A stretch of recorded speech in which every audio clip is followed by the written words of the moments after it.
तो क्या हाल है आप सभी की। उम्मीद करते हैं सब बढ़िया ही होंगे और सब मौज काट रहे होंगे। तो थोड़ी सी तबीयत ख़राब है लेकिन काम तो करना ही होगा।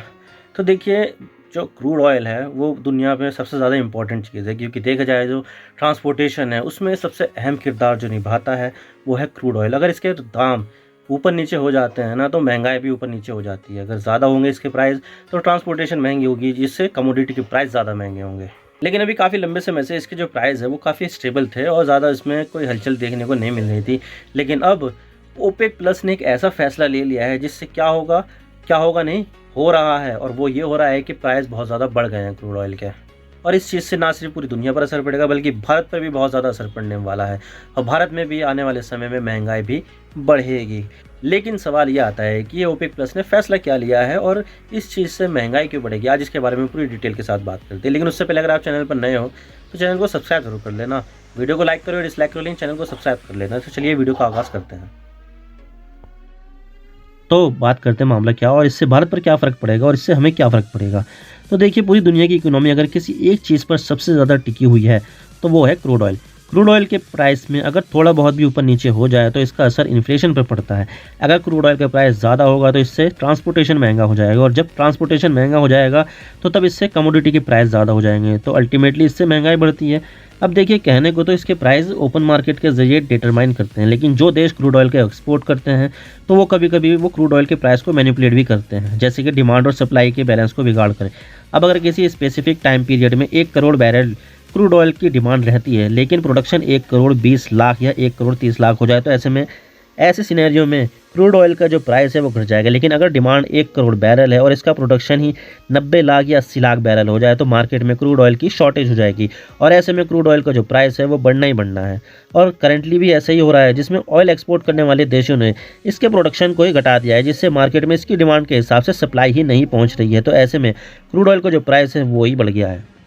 आप देख सकते हैं, CNN बिजनेस का आर्टिकल है ये। Oil prices surges after OPEC plus producer announces surprise cuts. 3 अप्रैल का ये आर्टिकल है। और इसी के साथ यहाँ पर NPR का आर्टिकल 3 अप्रैल का है। Saudi other oil giant announces surprise production cut, यानी कि यहाँ पर प्रोडक्शन कट कर दिया है, जिससे क्या हो रहा है, ये बहुत ज़्यादा जो प्राइस है वो बढ़ गया है। और ये जो प्रोडक्शन कट किया गया है वो 1 मिलियन बैरल से भी ज़्यादा है, या मैं कहूँ कि 1.5 मिलियन बैरल से भी ज़्यादा है। और इससे पहले अक्टूबर 2022 में भी ओपेक प्लस ने 2 मिलियन बैरल प्रोडक्शन कट करने का फैसला किया था। तो उस फैसले से भी दुनिया में ऑयल प्राइस बढ़े थे, और अब 1.5 बिलियन बैरल से भी ज़्यादा प्रोडक्शन कट किया गया है, जो क्रूड ऑयल की अवेलेबिलिटी को और ज़्यादा कम करेगा। और इससे ओवरऑल हमें क्रूड ऑयल के प्राइस में जंप देखने को मिल रहा है। लेकिन ओपेक प्लस में शामिल जो प्रभावशाली देश हैं, जैसे कि सऊदी अरब या रूस, वो देश क्या सिर्फ ऑयल के प्राइस को लेकर चिंतित है या इसके पीछे कुछ और भी वजह है। लेकिन ये जानने से पहले हम ये जान लेते हैं कि ओपेक क्या है और इसे अक्सर ओपेक प्लस क्यों कहा जाता है।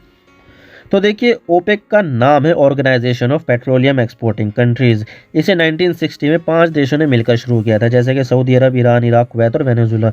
इन 5 देशों ने मिलकर शुरू किया था। उस समय ऑयल का एक्सपोर्ट रेगुलेटेड नहीं था, जिससे ऑयल एक्सपोर्ट करने वाले देशों को दिक्कत आ रही थी और इनके हित आपस में टकरा भी रहे थे। तो इन देशों ने सोचा कि क्यों ना ऑयल एक्सपोर्ट करने वाले देशों को एक साथ मिलाकर एक ग्लोबल संगठन बनाया जाए, जिससे ताकि ये यहाँ पर बेहतर तरीके से ये देश आपस में तालमेल बैठा ले।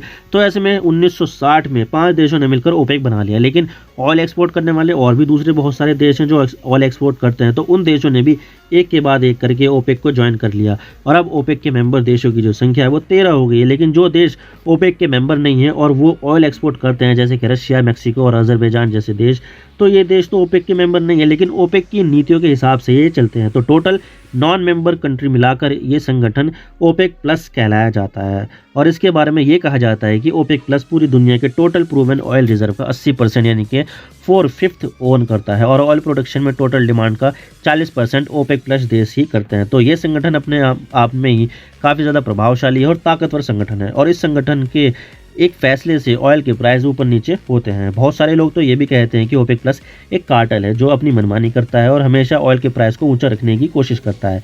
जैसे कि अभी रिसेंटली ऑयल के प्राइस बढ़ाने के लिए प्रोडक्शन ही कट कर दिया, ताकि ओपेक प्लस के देशों को बढ़े हुए प्राइस से भी ज़्यादा से ज़्यादा फायदा हो।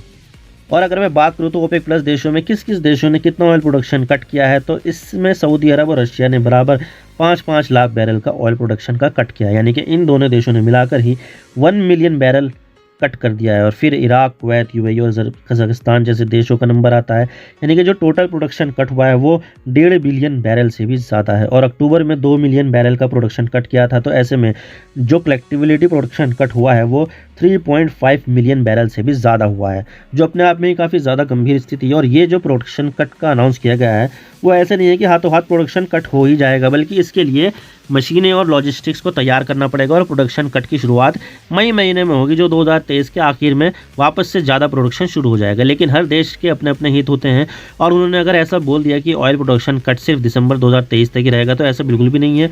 और हो सकता है कि ओपेक प्लस या तो इसे और ज़्यादा आगे बढ़ा दे या फिर इसमें और ज़्यादा प्रोडक्शन कट कर दे, क्योंकि अभी दिसंबर का महीना आने में काफ़ी लंबा टाइम है और ऐसे में कुछ भी हो सकता है। लेकिन अब सवाल ये आता है कि प्रोडक्शन कट का जो इमीडिएट इफेक्ट है वो क्या हुआ है। तो देखिए, काफ़ी लंबे समय से ऑयल के जो प्राइस है वो स्टेबल चल रहे थे और ये प्राइस $80 से भी नीचे चल रहे थे और लोग तो ये भी अनुमान लगा रहे थे कि कहीं $70 से भी नीचे ना चले जाए इनका प्राइस। लेकिन इस प्रोडक्शन कट ने ऑयल का जो प्राइस है वही बढ़ा दिया, जो लगभग 6% है। इससे WTI का जो क्रूड ऑयल है वो $80 प्रति बैरल से भी पार चला गया और जो ज़्यादा डेंसिटी वाला ब्रेंट क्रूड ऑयल होता है वो $84 के पार चला गया, जो पिछले कई महीनों में सबसे ज़्यादा बढ़ोतरी है। और ऐसा नहीं है कि इसका असर सिर्फ क्रूड ऑयल और ट्रांसपोर्टेशन पर ही पड़ेगा, बल्कि ग्लोबलाइजेशन के दौर में आजकल सारी चीज़ें एक दूसरे से जुड़ी हुई हैं और बहुत सारे एक्सपर्ट्स यहाँ पर कह रहे हैं कि इससे ग्लोबल मार्केट का जो सेंटीमेंट है वो नेगेटिव में जाएगा और ट्रांसपोर्टेशन की कॉस्ट है वो भी बढ़ेगी और इससे कमोडिटी के प्राइस भी बढ़ेंगे और इससे इन्फ्लेशन ज़रूर बढ़ेगी। और जब इन्फ्लेशन बढ़ती है तो इन्फ्लेशन को कम करने के लिए जो रिजर्व बैंक होती है देशों की, तो वो अपने इंटरेस्ट रेट बढ़ा देती है। भारत में भी महंगाई को कंट्रोल करने के लिए इंटरेस्ट रेट बढ़ा दिया जाता है, जिससे लोन महंगा हो जाता है, लोग लोन लेना अवॉइड करते हैं और जब लोग लोन नहीं लेंगे तो तब ऐसे में मार्केट में कैश फ्लो और लिक्विडिटी कम हो जाती है, तो इससे महंगाई कम हो जाती है। लेकिन इंटरेस्ट रेट बढ़ाने से इसका एक बायो प्रोडक्ट भी निकलता है और वो ये है कि स्लो इकोनॉमिक ग्रोथ, और इससे जीडीपी पर हमें नेगेटिव इफेक्ट देखने को मिलता है। तो क्रूड ऑयल महंगा होने से हमें ये चीज़ें देखने को मिलेगी और इससे स्टॉक मार्केट के डूबने का खतरा भी सबसे ज़्यादा होता है। वैसे तो स्टॉक मार्केट को कोई भी प्रिडिक्ट नहीं कर सकता है, क्योंकि इसमें अगली 1 मिनट में क्या से क्या हो जाए किसी को कुछ नहीं पता है। लेकिन जब क्रूड ऑयल के प्राइस बढ़ते हैं तो तब स्टॉक मार्केट को प्रिडिक्ट करना काफ़ी ज़्यादा आसान होता है और स्टॉक मार्केट गिर जाता है, तो इसका काफ़ी ज़्यादा असर हमें देखने को मिलेगा। लेकिन सवाल यह आता है कि इससे भारत पर क्या असर होगा। तो देखिए, इस चीज़ से भारत पर काफ़ी ज़्यादा नेगेटिव इफेक्ट देखने को मिलेगा, क्योंकि भारत अपनी एनर्जी नीड को पूरा करने के लिए पूरी तरह से इंपोर्ट के ऊपर निर्भर करता है और भारत को जितने क्रूड ऑयल की ज़रूरत है भारत उसका 85% इंपोर्ट करता है। तो भारत के लिए क्रूड ऑयल बहुत ही ज़्यादा ज़रूरी है और क्रूड ऑयल का सस्ता होना भारत के हित में है, जिससे सस्ते क्रूड ऑयल को भारत जनता तक सस्ते में पहुँचा सके। लेकिन इसका प्रोडक्शन भारत के कंट्रोल में नहीं होता है, तो इसके प्राइस को कंट्रोल करना भी भारत के बस की बात नहीं है और जैसा प्राइस मार्केट में चलता है तो भारत को भी उसी प्राइस पर क्रूड ऑयल खरीदना पड़ता है। वैसे देखा जाए तो रूस से सस्ते में क्रूड ऑयल मिल रहा है, लेकिन वो सस्ता ऑयल भारत की ज़रूरतों का सिर्फ 20% ही पूरा करता है और जो सस्ता ऑयल आ रहा है वो भी रिलायंस और नयारा जैसी कंपनियां खरीद रही है, जो ज़्यादा प्रॉफिट कमाने के चक्कर में सारा का सारा प्रोसेस्ड क्रूड ऑयल, पेट्रोल और डीजल वो यूरोपीय देशों को एक्सपोर्ट कर रहा है। तो ऐसे में भारत को इससे नुकसान ही है। और अगर सस्ते में रशियन क्रूड ऑयल मिल भी रहा है तो अब रूस ने जो प्रोडक्शन कट किया है इससे भारत सस्ता क्रूड ऑयल इंपोर्ट नहीं कर पाएगा। ऐसे में डिस्काउंट भी ज़्यादा नहीं मिलेगा, तो भारत को इस चीज़ से चारों तरफ से नुकसान ही नुकसान है। और इसके बारे में सऊदी अरब और रशिया से पूछा गया कि तुम ऑयल प्रोडक्शन क्यों कट कर रहे हो, तो सऊदी ने तो ये जवाब दे दिया कि हम मार्केट को स्टेबल कर रहे हैं ताकि मंदी को अवॉइड किया जा सके। तो वहीं रूस का कहना है कि अमेरिका के जो बैंक है उसके गिरने के बाद मार्केट को स्टेबल रखने के लिए यहाँ पर ऑयल प्रोडक्शन कट किया गया है, जबकि हकीकत यही है कि रूस पर सैंक्शंस लगने के बाद रूस के पास बहुत ज़्यादा चीज़ें की कमी हो गई है, जिससे रूस अपने प्रोडक्शन को बराबर नहीं रख पा रहा है। जबकि सऊदी अरब के भी यहाँ पर बहुत सारे प्रोजेक्ट चल रहे हैं और जिसको फंड करने के लिए पैसा चाहिए, तो ज़्यादा पैसा बटोरने के लिए ही सऊदी अरब ने यहाँ पर यह कदम उठाया है। और इसके अलावा यहाँ पर यह भी देखा जा रहा है कि सऊदी अरब जो है वो चाइना और रशिया के ज़्यादा करीब आ रहा है और इनके हितों को पूरे करने के लिए यहाँ पर सऊदी अरब चाइना और रशिया से इंस्ट्रक्शन ले रहा है। अब देखिए, ये हकीकत बात है या नहीं है, ये तो ये दोनों देश ही बता सकते हैं। अब देखते हैं कि इससे लॉन्ग टर्म में क्या क्या इफेक्ट देखने को मिलता है। आई होप आपको सारी बातें समझ में आ गई होगी। अगर वीडियो थोड़ी सी भी पसंद आए तो वीडियो को लाइक कर देना, अगर ना पसंद आए तो डिसलाइक कर देना, लेकिन चैनल को सब्सक्राइब जरूर कर देना। Thank you for watching. I really appreciate your precious time. God bless you all. Now signing off.